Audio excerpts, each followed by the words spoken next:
हमारे समाज में महापुरुष हुए हैं, उनको मैं नमन करता हूँ।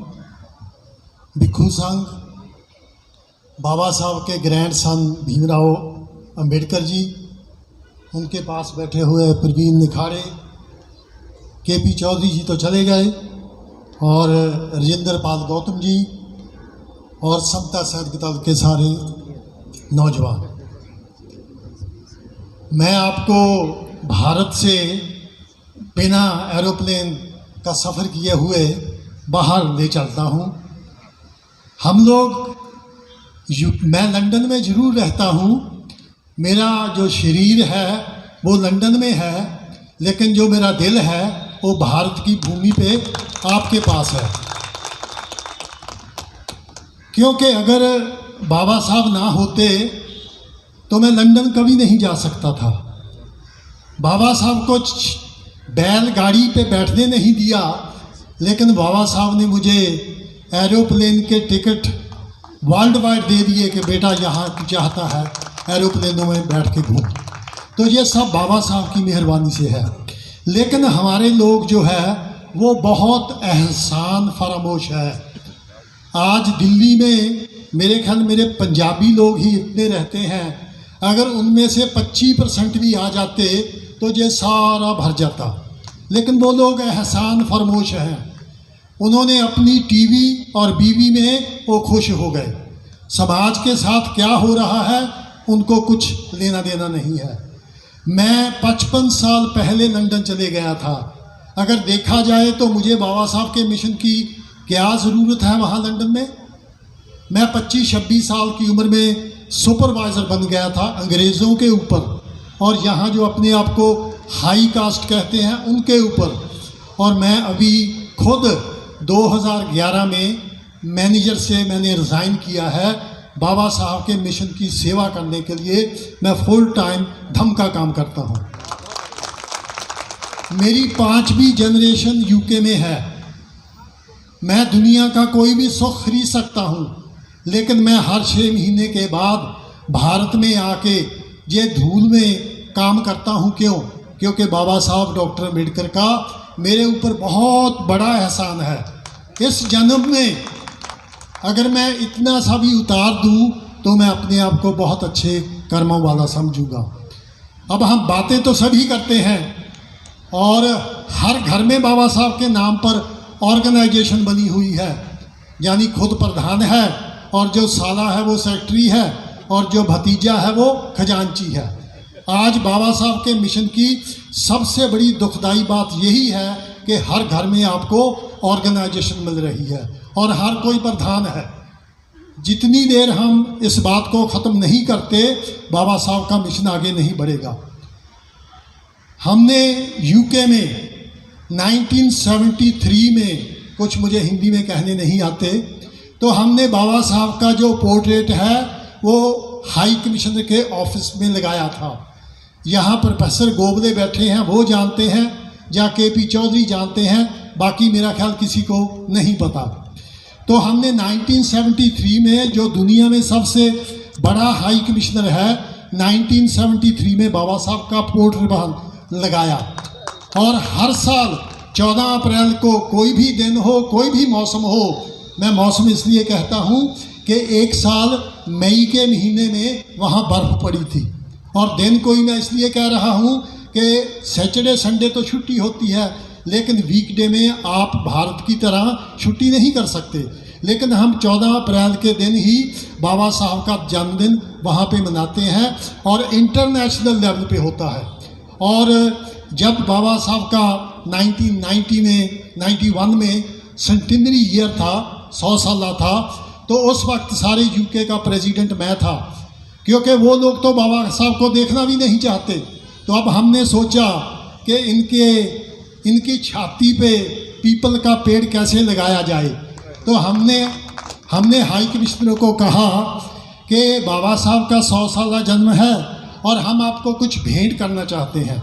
अब भेंट से कोई इनकार नहीं कर सकता।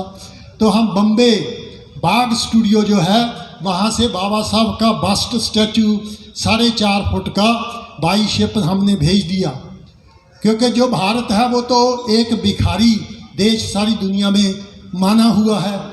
तो मुझे हाई कमिश्नर ने फ़ोन किया कि विरदी साहब, बाबा साहब का जो आपने प्रेजेंट भेजा वो तो आ गया, लेकिन उसको अंदर रखाने के लिए क्रेन का खर्चा आएगा, वो कौन देगा? तो मैंने कहा भाई, हम जो बाबा साहब के लिए स्टैचू बम्बे से ला सकते हैं तो बाहर सड़क से हम आपके अंदर नहीं ले जा सकते, कितने पैसे हैं? तो उस वक्त उसने 282 पाउंड यानी आज का 28,000 रुपया कहा। तो मैंने कहा भाई उसके लिए फ़िक्र मत करो, हमारे बाबा साहब के लिए अगर 28 लाख भी लगता है तो आप स्टैचू को अंदर रखाओ। और उन्होंने एक हॉल था, यहाँ पे सारे अरे गहरे नत्थू खैरों के स्टैचू पड़े थे, मेरे लिए वो अरे गहरे नत्थू खैरे हैं। तो बाबा साहब का स्टैचू उन्होंने जैसे ये कॉर्नर है वहाँ पे रख दिया। तो 3-4 साल तो वो सारे स्टैचू पड़े रहे।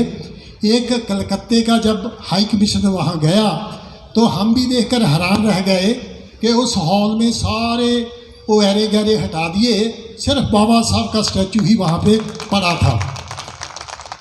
और उसने पहले हार पहनाया और जब वो बोलने लगा तो उसने खुद कहा कि आप सब हैरान हो गए कि सारे स्टैचू हटा दिए हैं, बाबा साहब का ही क्यों रखा। जिन लोगों ने बाबा साहब ने जब बौद्ध धर्म को अपनाने की बात की तब उन्होंने खून से खत लिखे थे। अब उनकी औलाद जो लंदन में बैठी है, जब मानो भारत का डिफेंस मिनिस्टर जाता है तो वो हर ऑर्गेनाइजेशन के 2 मेंबर मंगवाते हैं। तो जब उनके घर में खत जाता होगा कि भारत का डिफेंस मिनिस्टर आ रहा है और आपको वो समझाएगा कि भारत डिफेंस के मामले में कैसा है, और नीचे लिखा होगा वेन्यू डॉक्टर अंबेडकर हॉल, तो उनके सीने में पिस्तौल की गोली नहीं, तो मैं ऐसा मानता हूँ कि चक्कू जरूर लगता होगा कि मैं अंबेडकर हॉल में जाके बैठूँगा। और एक बात, हमने उनको खत नहीं लिख कर दिया और ना ही हमने कभी कहा, लेकिन कहते हैं जैसे जो सांप है जब वो ऐसे हो जाता है तो सब डर जाते हैं। तो हाई कमिश्नर को पता है हमारी ताकत क्या है, हमारे बगैर पूछे उन्होंने उसका नाम अंबेडकर हॉल कर दिया। तो आज सभी मेन प्रोग्राम उसमें होते हैं। तो जो लंदन में हमारी अचीवमेंट है, जब हम वहाँ से निकलते हैं तो लंदन स्कूल ऑफ इकोनॉमिक, यहाँ बाबा साहब पढ़े थे, वहाँ पर भी हमने 1973 में बाबा साहब का पोर्ट्रेट लगा दिया था। तो सेंटेनरी ईयर में वहाँ पर हमने बाबा साहब का स्टैचू लगाया और जो उस समय वाइस प्रेसिडेंट थे इंडिया के आर नारायण, उन्होंने उसका उद्घाटन किया। मैं वहाँ नहीं था, मैं भारत आया हुआ था। लेकिन जो सबसे बड़ी बात यह है कि लंदन स्कूल ऑफ इकोनॉमिक में आज की तारीख में सिर्फ 2 स्टैचू है। एक स्टैचू तो उस औरत का है जिसने वहाँ पर लाइब्रेरी बना कर दी थी, तो दूसरा जो स्टैचू है वो हमारे बाबा साहब डॉक्टर अम्बेडकर का ही है और किसी का नहीं है। और 10 किंग हेनरी रोड, जहाँ पे बाबा साहब लंदन स्कूल ऑफ इकोनॉमिक में रहते थे, तो थैंक्स टू महाराष्ट्र गवर्नमेंट उन्होंने 40 करोड़ से उसको ख़रीद के हमने सारी वहाँ पर भाग दौड़ की। Federation of Ambedkarites and Buddhist organisation UK, तो उसको ख़रीद के आज उसको अम्बेडकर म्यूज़ियम बना दिया गया है। तो ये यूके में छोटी सी बात नहीं है। 1995 में कोलंबिया यूनिवर्सिटी में हमने बाबा साहब का स्टैचू लगाया। मैं अगर स्टैच्यूओं को गिनने लगूं तो बहुत वक्त हो जाएगा, लेकिन मज़े की बात यह है कि बाबा साहब के स्टैचू जो है वो दुनिया में लग रहे हैं। आपने यहाँ पर शायद गांधी का नाम सुना होगा, सुना है? हाँ, सुना है। तो गांधी का स्टैचू अफ्रीका में एक घना कंट्री है, वहाँ पर यूनिवर्सिटी में लगाया गया। तो जब मेरे जैसे लोग वहाँ पे बोले, एनहिलेशन ऑफ कास्ट किताब उनको दी, तो वहाँ के स्टूडेंटों ने कहा कि जो गांधी था वो रेसिस्ट था, क्योंकि वो कालों के बारे में उसके अच्छे विचार नहीं थे। तो उन्होंने घाना यूनिवर्सिटी को लिख कर दिया कि आप ये स्टैचू यहाँ से हटाइएगा। तो मीटिंग करेंगे, ये करेंगे, वो करेंगे, उन्होंने नहीं हटाया। तो वहाँ के स्टूडेंटों ने, किसी ने गले में रस्सा डाला, किसी में बाजू में डाला, तो उस स्टैचू को घड़ीस के वो यूनिवर्सिटी से बाहर फेंक दिया। बाबा साहब के स्टैचू लगाए जा रहे हैं, जिसको ज़बरदस्ती बापू बना दिया है, उसके स्टैचू हटाए जा रहे हैं। अब उनकी डिमांड है कि हमें बाबा साहब का स्टैचू चाहिए। अगर हमने जल्दबाजी से लगा दिया तो ये लोग ये कहना शुरू कर देंगे कि उस स्टैचू को हटवाया ही हमने है, इसलिए 2-4 साल जाने देते हैं, बाबा साहब का स्टैचू हम वहाँ पर लगाएंगे। मुझे लगता है सेक्रेटरी साहब मेरे पीछे खड़े हुए हैं, बातें बताने के लिए बहुत है, लेकिन मैं बुद्धिज़्म के बारे में ज़रूर बताऊंगा, क्योंकि हमारे पंजाब में महार जाति नहीं है, लेकिन जिस बीमारी का नाम महाराष्ट्र में महार है, तो हमारे पंजाब में उस बीमारी का नाम चमार है। तो जो चमार है वो अभी जो 8वीं फेल है, वो क्या कहता है कि बाबा साहब ने सभी काम बहुत महान किए, लेकिन उन्होंने एक गलती की। क्या भाई? जो उन्होंने बौद्ध धर्म अपना लिया। अरे अकल के अंधो, बाबा साहब ने हमें बौद्ध धर्म देकर सारी भारत की स्टेटों के भाईवाल नहीं बनाया। आज की तारीख में 26 देश मेजॉरिटी बुद्धिस्ट हैं, बाबा साहब ने हमें 26 देशों का भाईवाल बनाया। अगर मैं गांव में रहता तो मुझे गांव का सरपंच नहीं पूछता, लेकिन जब मैं श्रीलंका गया पहली बार, 15-20 लोग वहाँ पे खड़े हैं, HL very welcome to Sri Lanka. मैं थाईलैंड गया, वहाँ पर ऐसा ही। तो बाबा साहब ने तो मुझे बौद्ध धर्म दे के 26 देशों में VIP बना दिया, और वो लोग कहते हैं कि बाबा साहब ने बौद्ध धर्म अपना के गलती की है। सबसे बड़ा जो बाबा साहब का एहसान है, वो जो उन्होंने हमें मेरे बुज़ुर्गों को धर्म दिया। हम कन्वर्शन नहीं कर रहे, हम तो अपनी घर वापसी कर रहे हैं। हमारे शीश महल में हम जा रहे हैं, सिर्फ वक्त की वजह से वहाँ पे ज़्यादा लगा हुआ है, उसको साफ करके हम अपने शीश महल में चले जाएंगे। जिन लोगों को जातिवाद बढ़ाना है वो बढ़ाएं। बौद्ध धर्म के बारे में मैं 2 बातें कर सकता हूँ। जो अंग्रेज़ है वो आज से 100 साल पहले भी इंडिया से 500 साल आगे थे, और आज भी 500 साल आगे हैं। तो वहाँ पर एक नए शहर बनाना था। मैं लंदन में रहता हूँ, तो हमसे 150 मील दूर मिडलैंड है। 1954 में जब मैं 2 साल का था, आप मेरी उम्र का अंदाज़ा लगा सकते हैं, तो जब मेरे पिताजी वहाँ पर गए, वहाँ पे फाउंड्री थी, अनपढ़ लोग जाकर काम करते थे, तो वहाँ से एक नया शहर बीच में बसाना था। अंग्रेज़ बहुत लिबरल माइंडेड हैं, तो उन्होंने आर्किटेक्ट को कहा कि आप सारी दुनिया घूम के आइए, जो आपको अच्छा लगा उसमें डाल देना।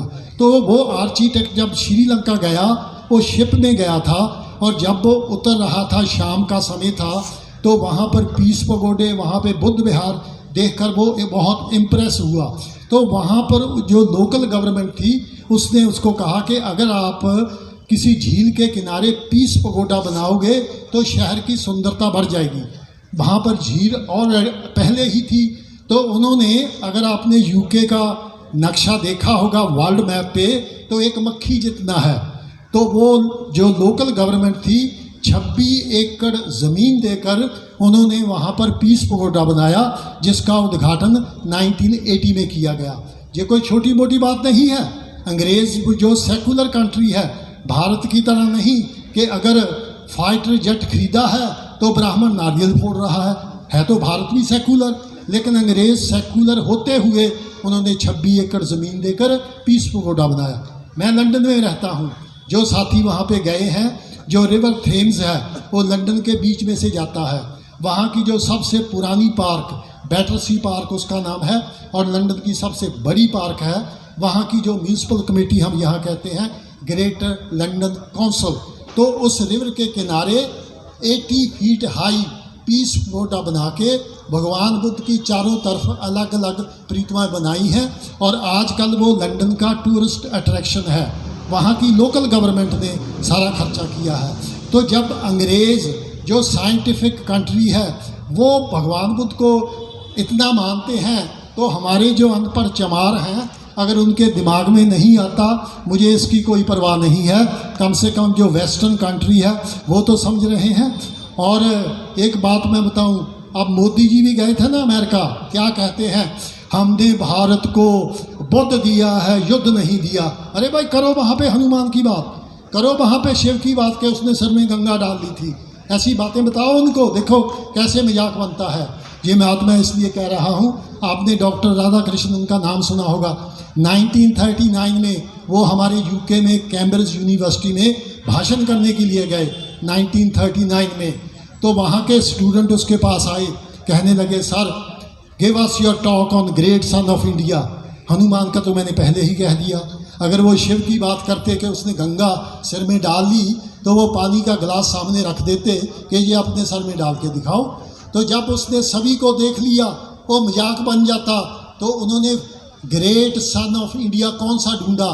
साकिया मुनि गौतम बुद्ध पे उसने अपनी स्पीच की, और वो किताब की शक्ल में छपा हुआ है। उसने बौद्ध धर्म को हिंदू धर्म में भिगो के पेश किया। मैं उसके साथ सहमत नहीं हूँ। आखिरी बात कह के मैं बंद कर दूंगा।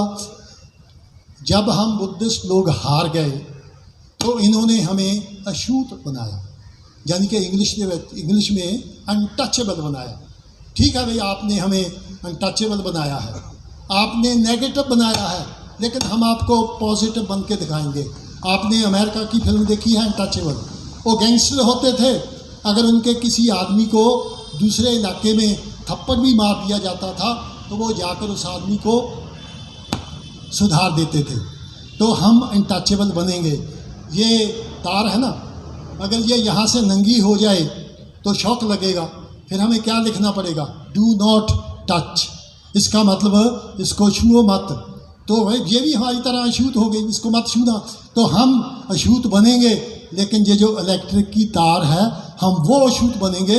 अगर हमें कोई हाथ लगाएगा, तो जब तक मरता नहीं, हम उसको नहीं छोड़ेंगे।